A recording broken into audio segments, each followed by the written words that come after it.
Here's the cutting of the brackets. Before cutting po, maglalagay ako dito ng 1 inch sa baba dahil hindi ko ikakat. Kasi dyan ipapasok yung yung brackets. 1 inch. 1 inch ho.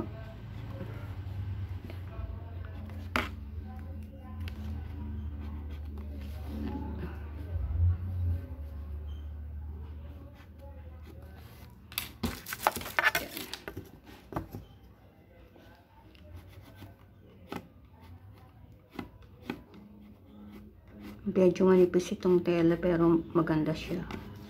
Ayan. Bago nyo siya i-cut, magpalatandaan kayo, mag-mark kayo ng 1 inch dyan sa pinakadulo.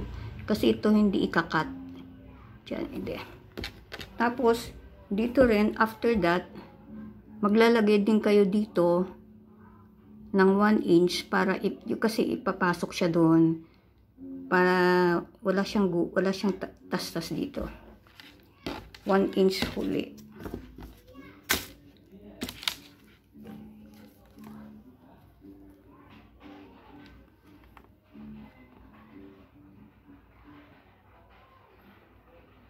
Maski 3/4 na lang. 3/4 na lang ho. Yan. Pwede na. 3/4 inches. Yan. 3/4 na lang po ginawa ko. 3/4 ito. Mamaya po malalaman niyo kung bakit po. Yan.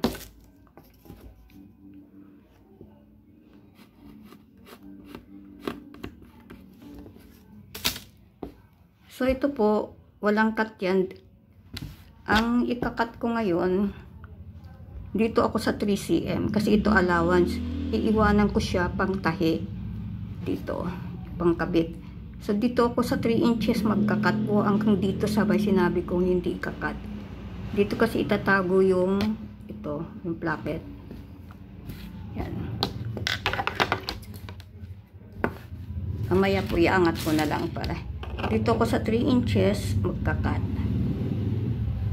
Diretso nyo lang dito sa may pinaka mababa na 1 inch na hindi kakat. Ito ikakat siya sa gilid. Sa gilid lang. Sa 3 inches ako magkakat po.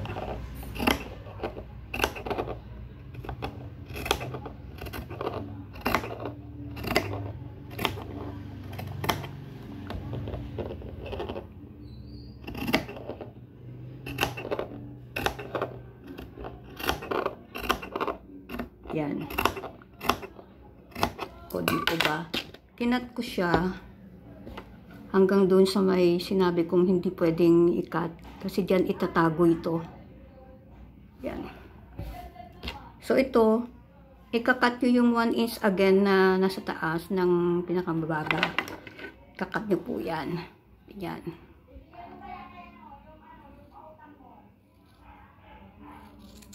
Pero yung gilid, ikakat nyo siya hanggang doon sa sinabi kong stop na kayo dyan. Kasi ito, kaganyan yan. Para niche yan, ganyan na mangyayari kasi. Yan. So, nasa wrong side ako. Ito na po yung labas niya. Yan. Ganyan. Ito, ididikit na. Oh. I-prepare ko yung isa pang video para hindi masyadong mahaba yung video. So, ito ang susunod po papakita po. Pagdikit.